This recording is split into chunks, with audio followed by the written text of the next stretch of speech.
अस्सलामुअलैकुम दोस्तों, Suzuki cutters EFI और इसके सामने आप ये कॉमन रेल देख रहे हैं मेरे हाथ के सामने। ये MPFI सिस्टम है। MPFI सिस्टम क्या होता है जी? Multi point fuel injection system.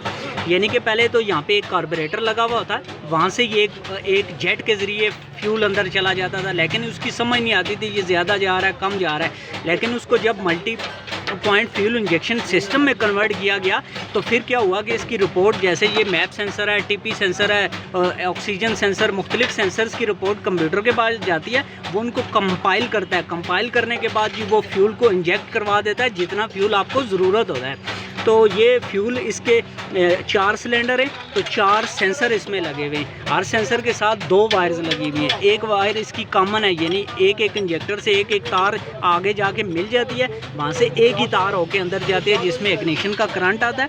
बाकी 4 की जो वायरें ये आपके कंप्यूटर से आती हैं, वो आगे हम जब पिन आउट को पढ़ेंगे तो उनको भी आप समझ जाएंगे।